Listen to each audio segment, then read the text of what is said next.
বান্দরবানের গহীন পাহাড়, কদাচিৎ কয়েকটি বাড়ি নিয়ে ছোট ছোট জনবসতি। এসব মানুষের জীবন জীবিকা, হাসি কান্না সবই পাহাড়ে।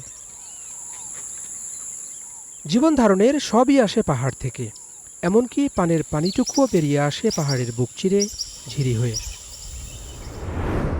আলীকদমের চৈক্ষং ইউনিয়নে এ ঝিরিটি ধ্বংস হতে বসেছে মানুষেরই লোভের আগুনে। শতবর্ষী বহুমূল্য গাছ কেটে নিচ্ছে দুর্বৃত্তরা। এ ধ্বংসযজ্ঞ চালাতে গিয়ে গহীন পাহাড়ে বানানো হয়েছে রাস্তা। চোরাই কাঠ নিতে আসছে ট্রাক্টর। বানানো রাস্তা আর কেটে রাখা গাছের গুঁড়িতে মারা যাচ্ছে পুরো অঞ্চলের পানির উৎস, একমাত্র ঝিরিটি।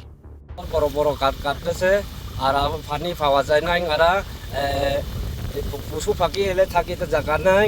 এতগুলো গাছ কাটলে আর পানিটা আর পাওয়া যাবে না। দুর্গম এ এলাকায় 4টি গ্রামে ম্রো জাতিগোষ্ঠীর হাজারখানেক মানুষের বাস। পানির একমাত্র উৎস বাঁচাতে অভিযোগ দেওয়া হয়েছিল প্রশাসনের কাছে, তবে কাজ হয়নি তাতে। গাছ কাটার আগে পানি আর পশু সবই ছিল, এখন পানি নাই, পশু পাখি সংকটে পড়ে গেছে। পাড়াবাসীরা এর প্রতিবাদ করলে আক্রমণ করতে আসে। শতবর্ষী গাছগুলোর গায়ে কেবল করাতের দাগ।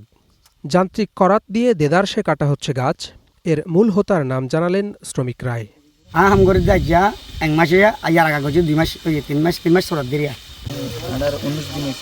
নাম তো আমি জানি না সবাই। আমরা আছি 9 জন। অভিযুক্ত ইসমাইলের দাবি, তিনি কোনো গাছই কাটেননি। জুমের কিছু লাকড়ি সংগ্রহ করছেন তার কর্মীরা। জুম কাটছে, ওখানে ওই লাকড়িগুলা আমাকে বিক্রি করছে দাদা। কালকে না করে দিয়েছে, আমি লোকজন নিয়ে চলে আসছি দাদা। কালকে আমি 15,000 টাকা দিয়েছিলাম দাদা। আমি 1 মাস, আমার ব্যবসাও 1 মাস, আমি এগুলো করবো না দাদা। আমি লোকজন নিয়ে চলে আসছি ঝামেলা দেখে। নানান অজুহাতের পর অভিযান চালানোর কথা বললেন বন বিভাগের কর্মকর্তা। ওখানে আমাদের বনের কার্যক্রম নাই, বনভূমি নাই। তারপরেও যদি কোনো অবৈধ কার্যকলাপ সংগঠিত হয়, আমরা ইউনো সাহেবের সহযোগিতায়, এখানকার তৎকালীন চেয়ারম্যানের সাহেবের সহযোগিতায়, বিজেপি বা পুলিশ যেভাবে হোক আর কি, আমরা এটাকে আমাদের পক্ষ থেকে যতটুকু পানি নিবৃত্ত করার চেষ্টা করবো।